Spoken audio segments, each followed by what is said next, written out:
Engkaulah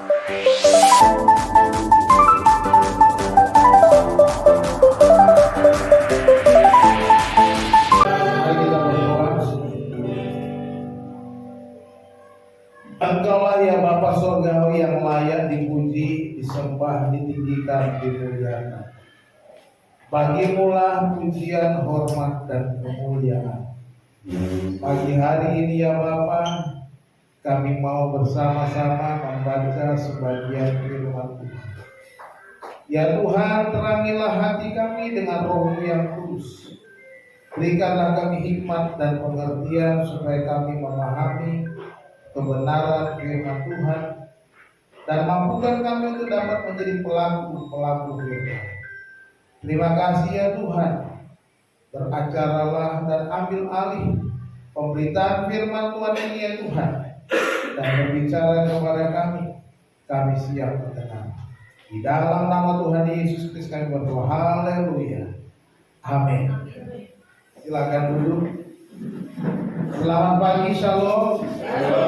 Puji nama Tuhan. Saudara dikasih Tuhan, hari ini Bapak saya masih melanjutkan dari Injil Matius pasal yang ke-6 dari doa Bapa kami. Nah, bagian yang kedua saya beri judul Karya Tuhan dalam Orang Percaya. Mari kita bersama-sama membaca kembali nas firman Tuhan dari Injil Matius pasal 6 ayat yang ke-9 dan yang ke-10. Kita membacanya bersama-sama. Ada di depan, saya kira semua bisa baca, cukup jelas tulisannya. 2, 3.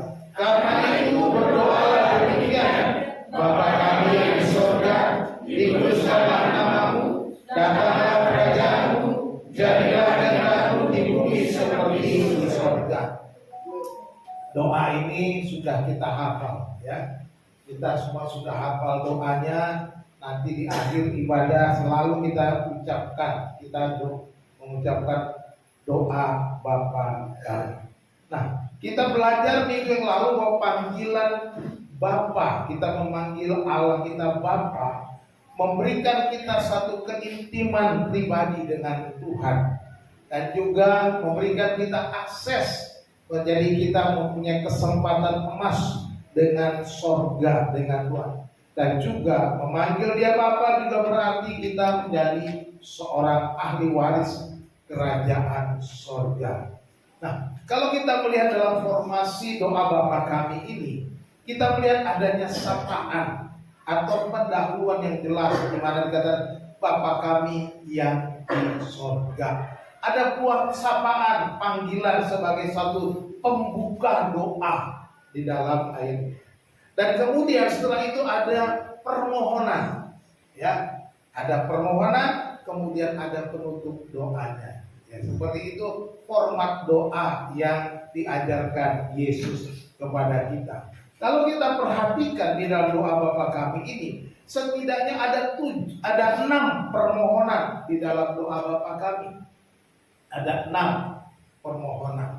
Nah, 3 permohonan itu berkaitan dengan Tuhan. Dan 3 permohonan berkaitan dengan keperluan kita. Ya, kalau kita perhatikan. Nah, hari ini kita mau supaya belajar dari yang 3 berkaitan dengan Tuhan. 3 permohonan itu. Apakah maksud permohonan yang diajarkan Yesus kepada kita? Ketika dia berkata, dikuduskanlah namamu, datanglah kerajaanmu, jadilah kehendakmu di bumi seperti di sorga. Kita memang sudah mengucapkannya berulang-ulang, tetapi marilah kita mengerti ketika kita dipanggil dia Bapa, kita memiliki hubungan pribadi dengan dia. Amin. Dan ketika kita berkata dikuduskanlah namamu, apa maksudnya? Ketika kita berkata datanglah kerajaanmu, jadilah kehendakmu, apa yang kita pahami tentang hal itu? Nah, mari kita mengerti benar-benar kebenaran firman Tuhan. Yang pertama saya mau kata, ketika dia berkata dikuduskanlah namamu, artinya baiklah kita menjadi rumah doa. Ya, perhatikan di sana dikatakan dikuduskanlah namamu. Ya, dikata dikuduskanlah namamu ini bentuk kalimat perintah, tapi karena ini bentuk kalimat perintah pasif, kalau dalam bahasa gramatika Yunani bentuknya presentnya itu apa, bukan apa, tensisnya itu ya, kalau bahasa Inggris tensis itu auris. Di dalam bahasa Indonesia nggak ada, dalam bahasa Inggris juga nggak ada istilah auris. Ya, ini auris ini kalau dalam bahasa Inggris kadang-kala berbicara past tense, bentuk past tense, ya, bentuk lampau, ya. Tetapi dalam bahasa Yunani ketika perintah auris ini berarti sesuatu yang harus segera dimulai, harus segera dilakukan.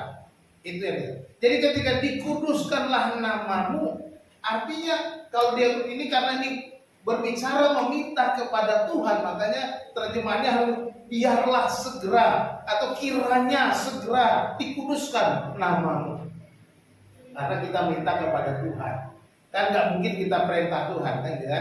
Jadi karena kepada Tuhan, karena kepada pribadi yang lebih tinggi daripada kita, maka kita berkata kiranya atau biarlah.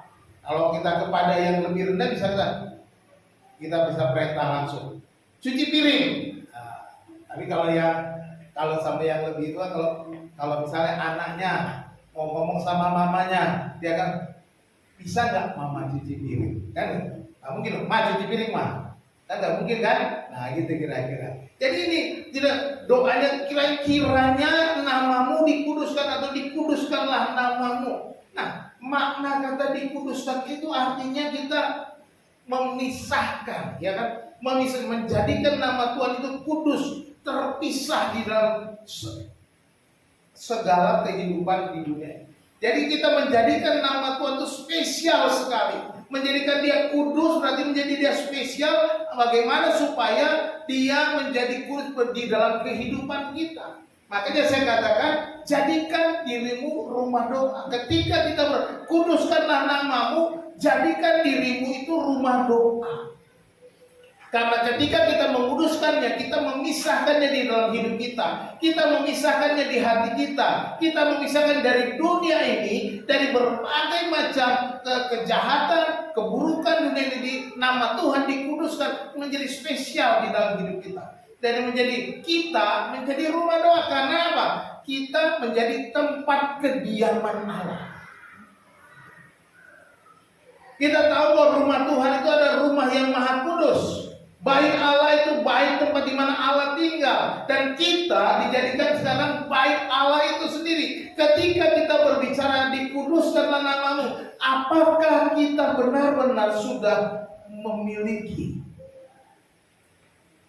Allah yang berdiam, yang tinggal, yang dia menjadikan kita, tubuh kita ini baitnya, di mana kita menjadi rumah doa bait Allah itu sendiri.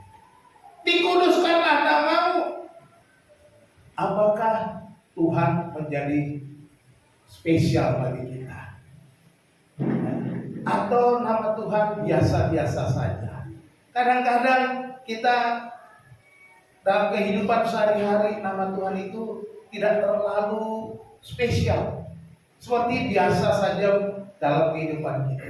Tetapi orang-orang yang menjadikan Tuhan itu spesial, menjadikan namanya kudus, menjadikan namanya itu berarti, menjadikan namanya itu ada di dalam kehidupannya,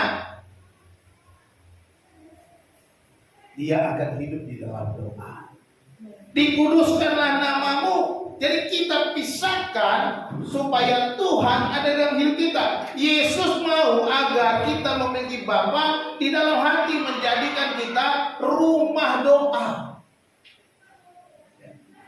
Bukan menjadi Allah yang jauh. Ya. Menjadi Allah. Kita sudah diajar sapaannya Bapa Saudara. Menunjukkan apa? Allah yang jauh sekarang sudah dekat. Dan Allah yang jauh itu harus ada di hati kita.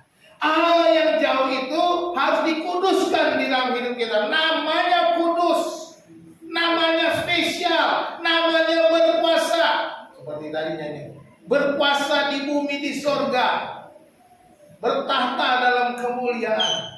Betapa hebat, betapa kuat, dahsyatnya Allah kita. Namanya itu harus menjadi nama yang hebat, nama yang luar biasa. Hari ini kita memasuki minggu pertama bulan Desember menjelang Natal. Ya.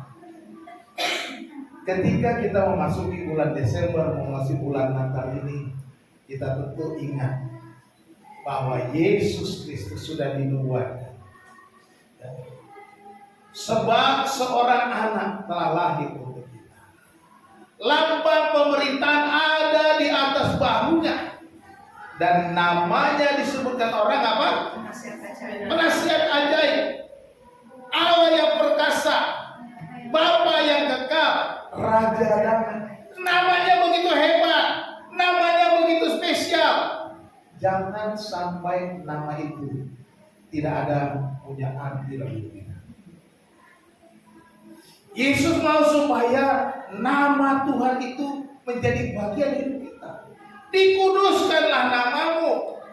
Dikuduskan juga berarti juga bukan hanya sekedar disucikan.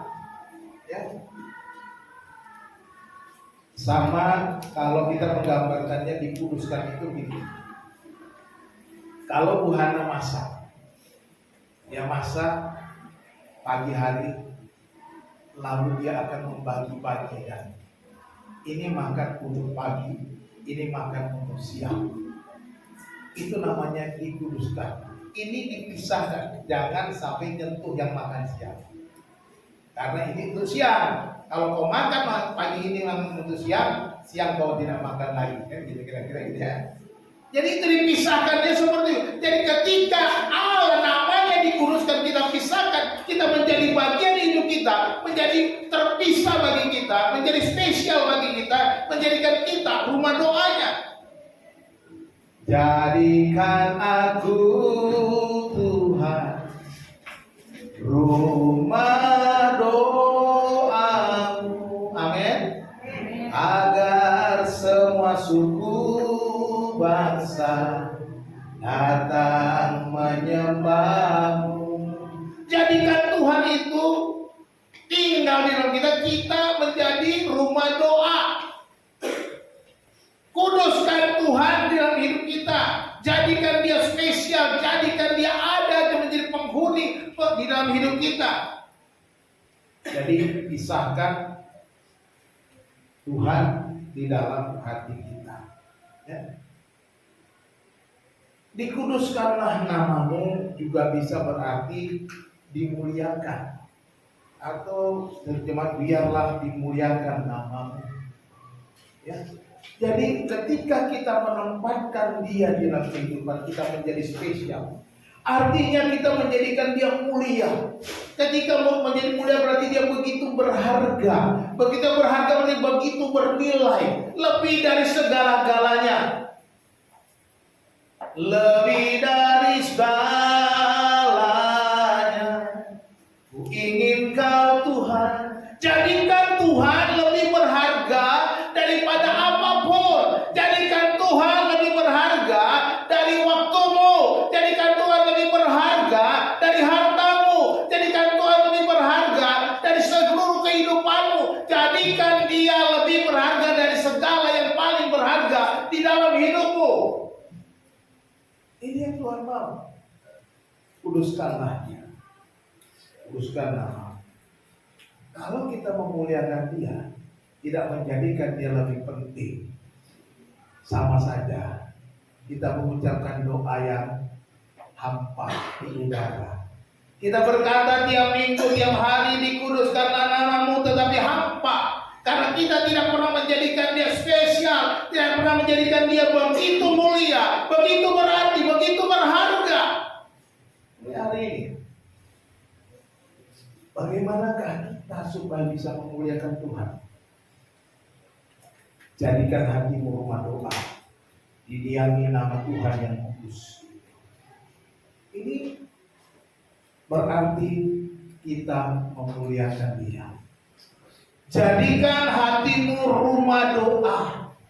Jadikan dia menjadi penghuni hatimu, ya, karena dia menjadi spesial.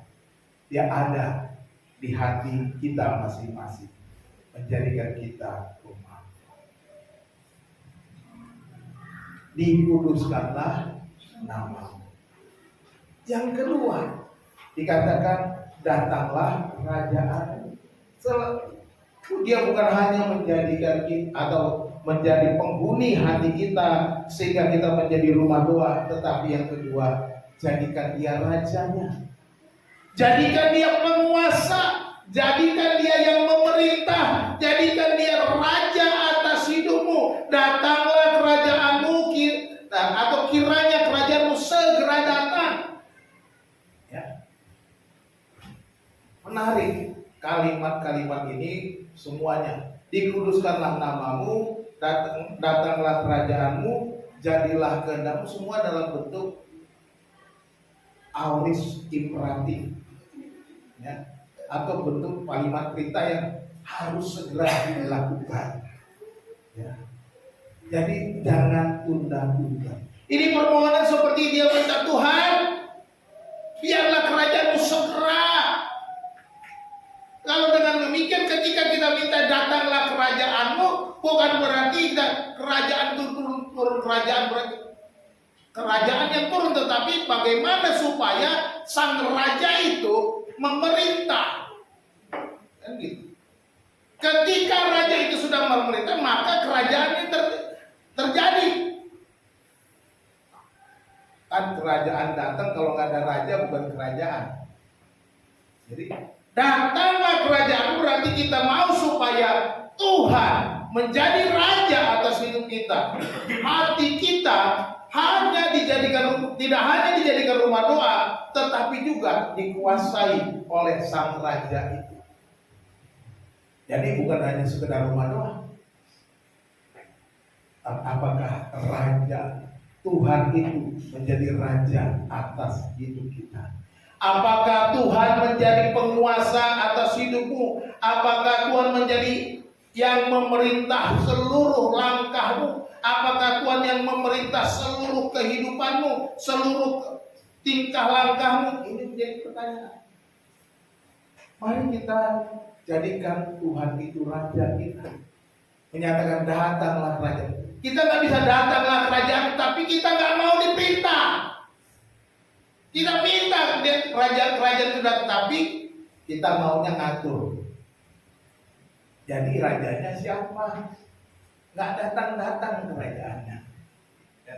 Karena apa? Karena kita yang mau jadi raja, kerajaan Tuhan nggak akan datang karena kerajaanku masih berkuasa, gitu. Karena kita masih mau ngatur Tuhan. Tuhan, aku mau beli rumah. Tahun depan harus punya rumah. Kalau tidak punya rumah Tuhan, aku nggak mau gereja lagi. Ngatur, gitu namanya. Itu kan ngatur namanya kan. Padahal bukan begitu. Datanglah kerajaan. Kiranya kerajaanmu segera datang. Ini permohonan, perintah untuk orang ketiga seperti ini berarti sebuah permohonan, ya, sebuah permohonan. Datanglah kerajaanmu segera. Ini artinya mengharapkan Tuhan segera menjadi raja. Kalau itu kita juga harus segera menjadikan Tuhan itu raja atas hidup kita. Kita harus segera menjadikan Tuhan itu penguasa atas hidup kita. Ketika Yesus berbicara tentang kedatangan kerajaan Allah kepada bangsa Israel, mereka juga tentunya mengingat bahwa kerajaan Allah ini merupakan perwujudan kembalinya pemerintahan Raja Daud di bumi. Ya, ini juga berbicara tentang pemerintahan Raja Daud di bumi, kerajaan Daud. Ya, kalau kita mengingat itu, Yesus tahu pada waktu dia datang, pada waktu dia berbicara pada saat itu, orang Israel berada di bawah kekaisaran Romawi. Yesus tahu keadaan mereka pada waktu itu, bagaimana mereka di dalam tekanan penjajahan. Dan Yesus mengajarkan berdoa supaya datanglah kerajaanmu. Artinya apa? Supaya umat Israel, bangsa Israel, jangan cuma mementingkan diri sendiri, jangan cuma maunya menjadi raja, tetapi harus mau menjadikan kerajaan Allah itu memerintah, menjadikan kerajaan itu hadir di tengah-tengah bangsa itu. Dengan kata lain, Yesus harus menjadi raja segala raja. Ya, kalau dia berjaya. Yesus datang pertama kali, jelas akan menjadi raja atas dunia ini. Tetapi bangsa Israel menolak.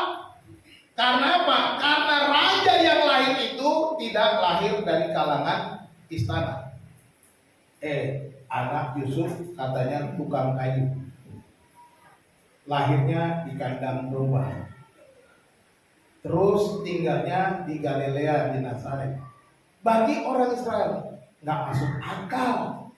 Seorang raja apa yang dapat diharapkan dari Nazaret dan di Galilea? Nggak ada. Sejarahnya orang Israel nggak mungkin. Kalau dia seorang raja harus dia di Yerusalem. Memang dia keturunan Daud. Yusuf keturunan Daud, Maria keturunan, tapi dari kalangan orang-orang biasa yang pada waktu itu sudah keturunannya nggak terlalu terkenal. Keturunan Daud dari kemana nggak terkenal. Jadi kita perhatikan di sini, ketika Yesus mau mengatakan datanglah kerajaanmu, supaya orang Israel juga mengharapkan Yesus itu segera memerintah, tetapi mereka menolak Yesus. Akhirnya mereka menyalibkan Yesus, sehingga kerajaan itu ditunda. Kerajaan Allah itu ditunda dan sekarang menjadi gereja berdoa dengan kata datanglah kerajaanmu supaya apa? Supaya Yesus Kristus sang raja itu datang segera untuk yang kedua kali menjadi raja segala raja di bumi ini, memerintah dunia ini. Alkitab berkata, Yesus akan menjadi raja segala raja pada kerajaan 1000 tahun. Ya. Dia akan datang untuk yang kedua kalinya. Dia akan mengalahkan antikristus dan kemudian memerintah sebagai raja selama 1000 tahun bersama-sama dengan orang-orang percaya di bumi. Itu yang dicatat di dalam Alkitab. Tinggal kita tunggu. Itu sebabnya sekarang kita juga terus berdoa, datanglah kerajaanmu. Tetapi saudara yang dikasih Tuhan, selain kita menantikan kerajaan fisik, kedatangan Yesus secara fisik, kita juga harus menjadikan Yesus itu memerintah juga dalam hidup kita supaya nyata kerajaan itu ada dalam hidup kita. Jadikan dia raja, dia yang atur. Ya. Kalau kita lihat itu ada banyak nubuatan dalam Alkitab. Dalam 2 Tawarikh 13 ayat 5, Yesaya 9 ayat 6 ya. Tadi saya bacakan ayat 5 tadi kan, ayat 6 ya. Coba dong satu orang baca ayat 6. Kalau di HP itu mungkin ayat yang ke-7. Ya. Coba dibaca Yesaya 9, kalau HP ayat yang ke-7. Kalau Alkitab ini ayat 6. Alkitab cetakan. Silakan baca. Yesaya 9 ayat 6. Besar kekuasaannya dan damai sejahtera tidak akan berkesudahan di atas takhta Daud dan di dalam kerajaannya, karena ia mengokohkannya dengan keadilan dan kebenaran dari sekarang sampai selama-lamanya. Kecemburuan Tuhan semesta alam akan melakukan hal ini. Kerajaan Daud akan dikokohkan sampai selama-lamanya. Jadi selain Yesus berbicara kepada bangsa Israel bahwa kerajaan itu harus segera datang, tetapi mereka ini pasalnya kan pasal 6. Yesus masih dalam khotbah di bukit, masih dalam pengajaran, baru anget-angetnya pelayanan. Tapi akhir kemudian dia disalibkan, ditolak. Kerajaan itu ditolak. Dan kerajaan sorga itu ditunda sampai nanti Yesus datang yang kedua kali. Sekarang kita sebagai gereja, jadikan dia raja di dalam hidup kita. Nyatakan kerajaan itu dalam kehidupan kita. Gereja harus menjadi umat yang menyatakan kerajaan sorga itu. Jadi permohonan ini merupakan pengharapan akan penggenapan janji Allah atas umat. Pengharapan itu. Kita juga mengharapkan penggenapan di mana Yesus menjadi raja segala raja datang yang kedua kali. Jadi jangan kita lupa untuk menunjukkan bahwa kita menantikan kedatangan sang raja itu. Kita harus menjadikan dia benar-benar raja. menjadikan kita umatnya yang taat, yang setia, yang tunduk kepadanya, di mana dia menjadi raja. Artinya dia yang mengatur, dia yang memerintah, dia yang mengendalikan hidup kita, bukan kita lagi. Seperti Rasul Paulus katakan apa? Adapun hidupku ini bukannya aku lagi, melainkan Kristus yang hidup di dalam aku. Ayat ini kemudian dibuat lagunya ya. Adapun hidupku ini bukannya aku lagi, melainkan Kristus yang hidup di dalam aku. Jadikan Kristus hidup dalam kita menjadi raja atas itu. Ketika kita udah datanglah kerajaan. Jadi kita bukan hanya menantikan nanti akan segera, kita memang mengharapkan segera datang Tuhan. Ya. Karena kalau dia datang, selesai sudah tugas kita. Ya. Selesai sudah masalah kita. Karena kita akan bersama-sama dengan dia. Ya kan? Nggak ada lagi air mata, tidak ada lagi kesusahan, karena kalau dia datang, dia menyelesaikan semua persoalan hidup kita. Ya, jadi bagi kita ini bermakna bahwa kita menjadikan Tuhan raja di dalam hidup kita.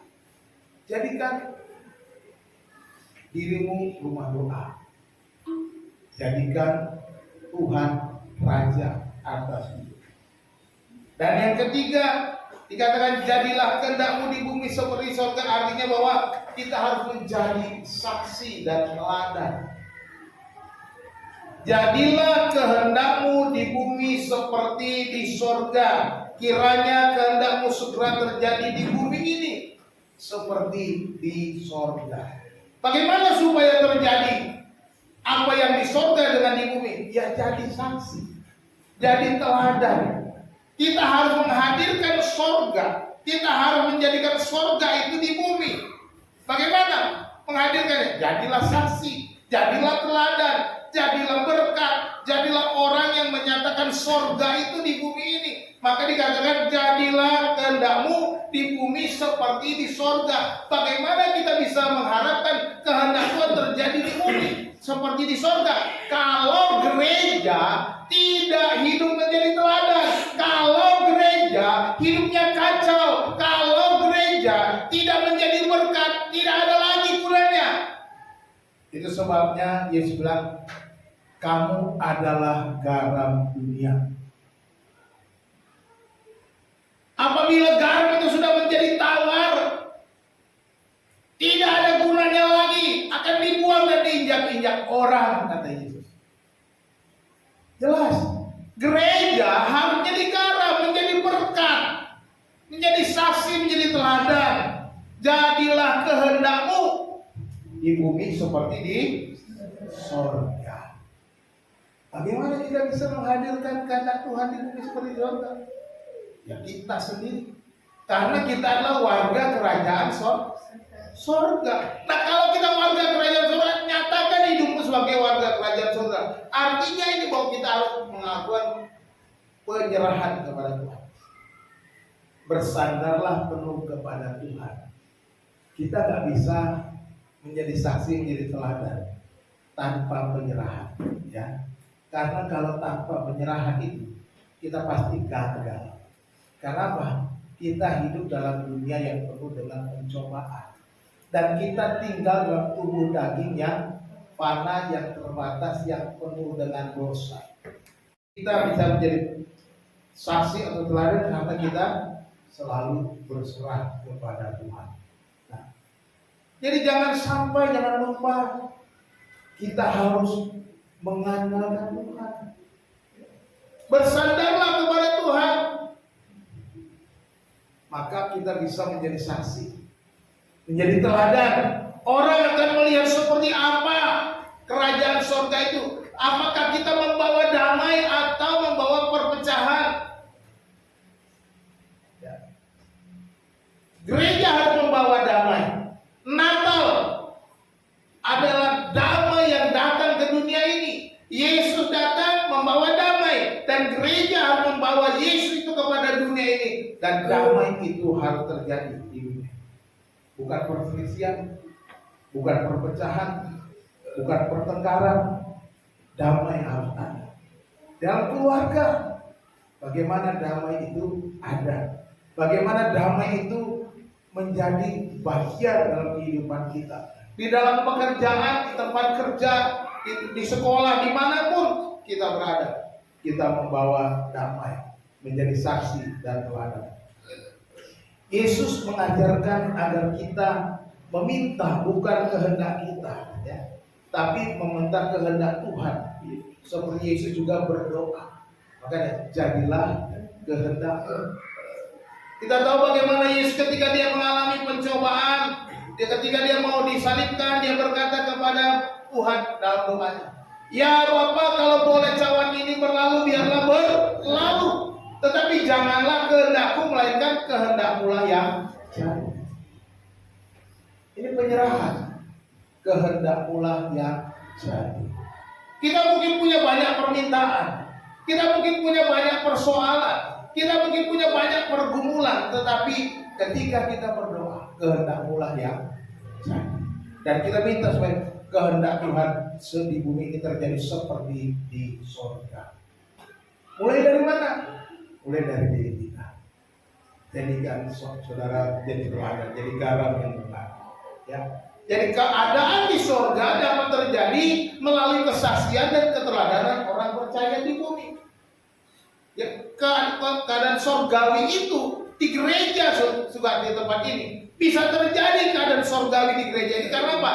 Karena kita masing-masing jadi berkat, karena masing-masing menjadi teladan, masing-masing menggarami satu dengan yang lain, menjadi berkat satu dengan yang lain, saling menguatkan, saling menolong, saling mendoakan, saling membangun. Ini namanya mendatangkan kerajaan Allah, menjadikan kehendak Allah terjadi di dalam gereja kita seperti di surga.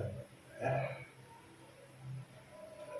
Jadi menghadirkan kerajaan surga adalah menyerahkan hidup untuk menjadi saksi dan teladan. Penyerahan, jadilah kehendak-Mu, bukan kehendak-Ku.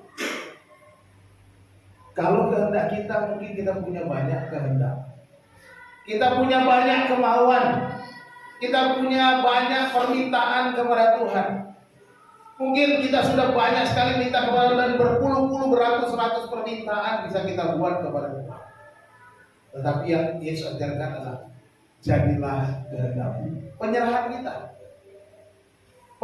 kita, jadilah kehendak-Mu di bumi ini seperti di surga. Seperti di surga bagaimana? Apa saja yang Tuhan kehendaki di surga itu pasti terjadi. Karena surga itu wilayahnya Tuhan. Ya. Dan kalau Tuhan mau semuanya terjadi di bumi ini, maka kita juga harus menghadirkan surga di bumi dengan keteladanan, dengan kesaksian, dengan penyerahan kepada Tuhan. Tanpa penyerahan kita pasti gagal. Kita kalah dengan serangan-serangan dunia. Kita kalah dengan berbagai macam persoalan-persoalan hidup kita. Jadi kita harus penyerahan total kepada Tuhan. 3 hal itu yang harus kita ingat. Jadikan hidupmu rumah doa. Jadikan Tuhan Raja. Dan jadikan dirimu saksi dan teladan. Kita melihat kesimpulannya. Karya Tuhan dalam hidup orang percaya.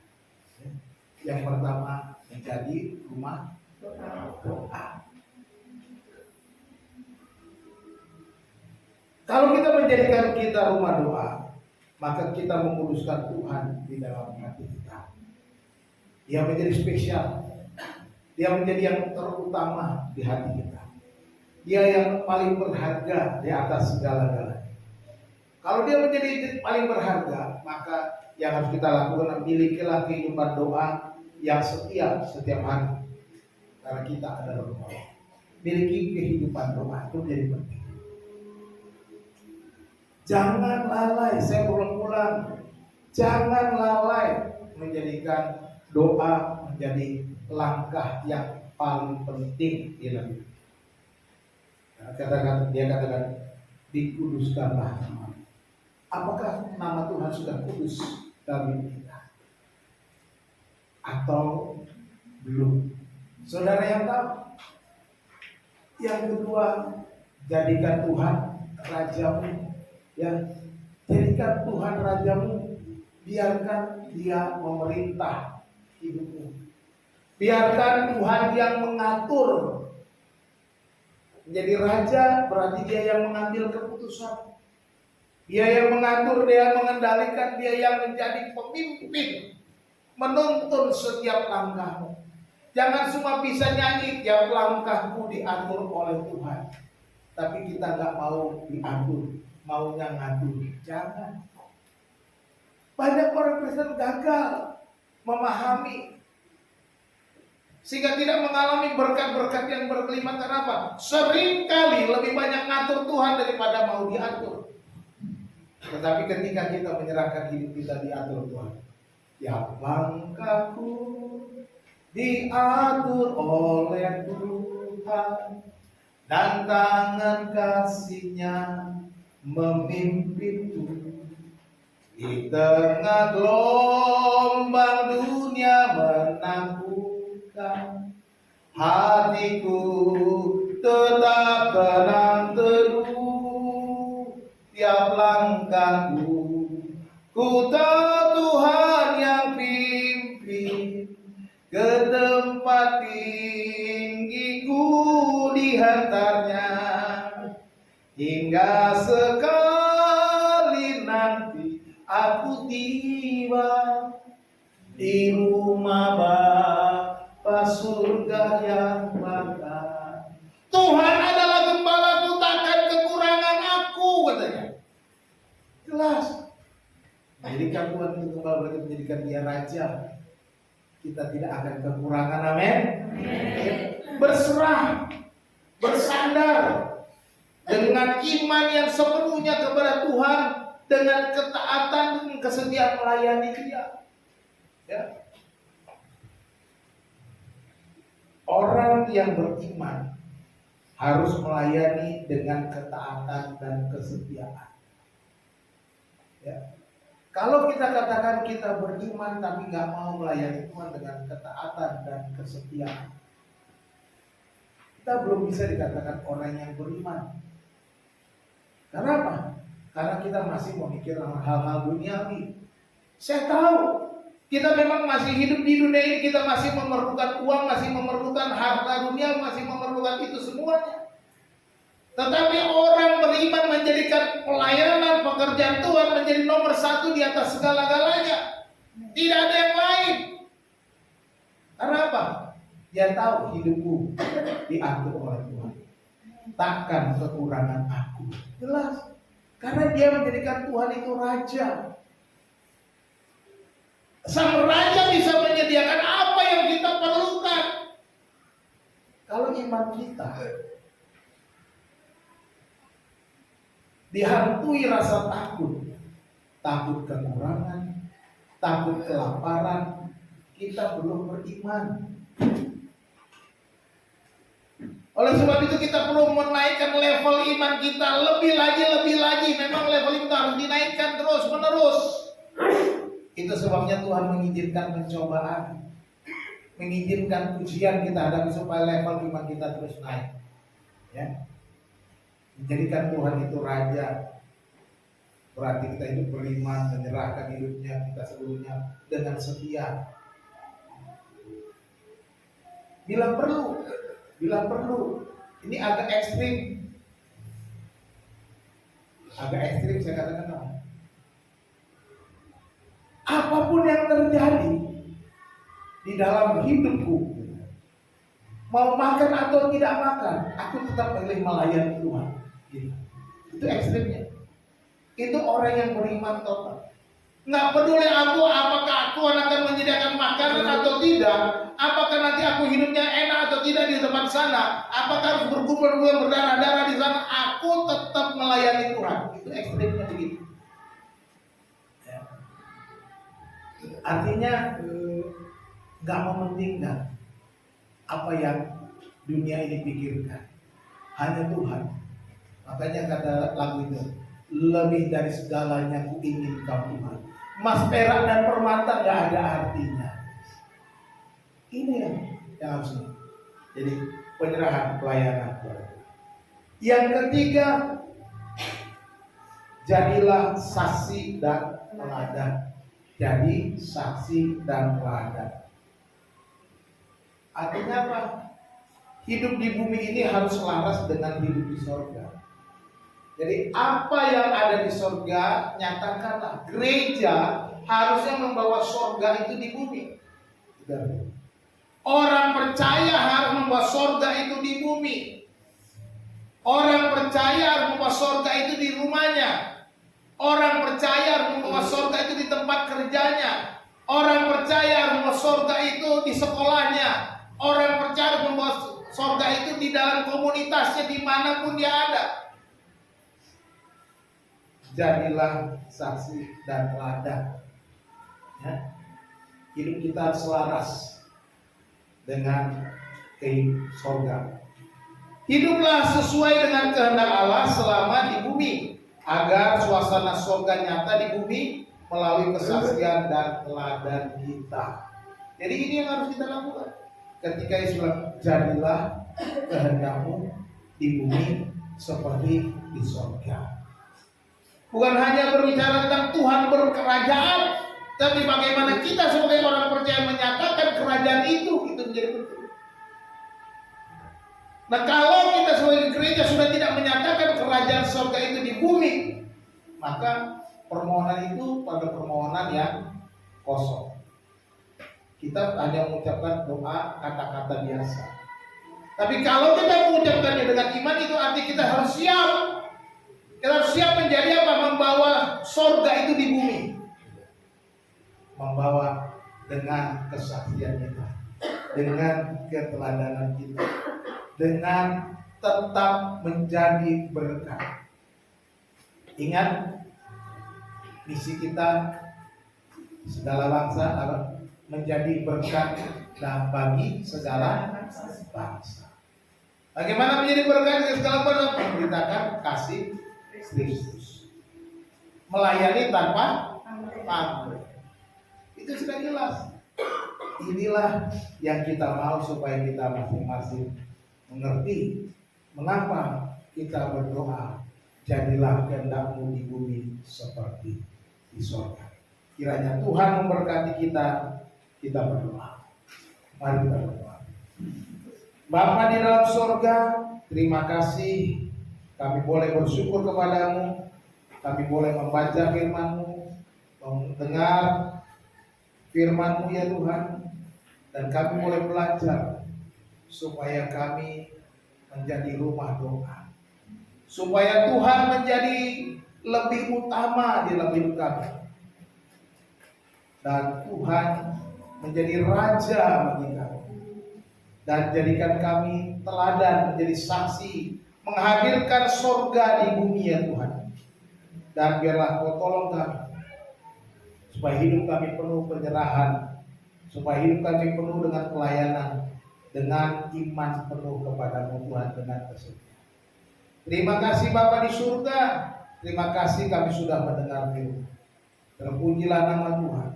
Roh Kudus, biarlah Engkau terus berbicara kepada kami di dalam setiap langkah kami, di dalam setiap detak nafas kami. Kami boleh menerima pengajaran dan hikmat daripada-Mu untuk melakukan firman Tuhan, menjadikan Tuhan Raja atas hidup kami, diam di dalam hati kami, dan menjadikan kami saksi berberkat di tengah-tengah dunia ini.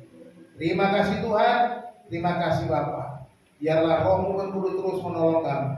Kuatkanlah kami, berkatilah umat-Mu ya Tuhan.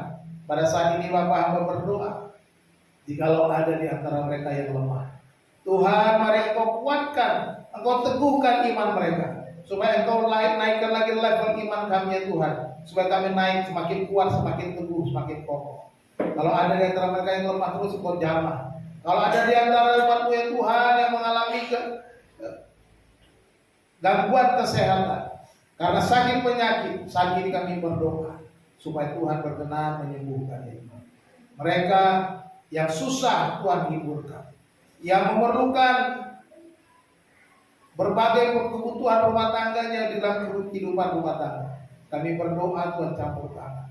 Anak-anak kami dalam sekolahnya Tuhan tolong berkati supaya kami menjadi berkat ya Tuhan. Terima kasih Tuhan, jadikan kami terang menjadi berkat dimanapun kami berada, supaya kami menyaksikan kasih Allah. Raja kami yang hidup itu adalah Raja yang maha besar. Terima kasih Tuhan. Terima kasih Bapa, dengarlah doa kami yang kami alaskan dalam nama Yesus Tuhan kami. Haleluya. Amin.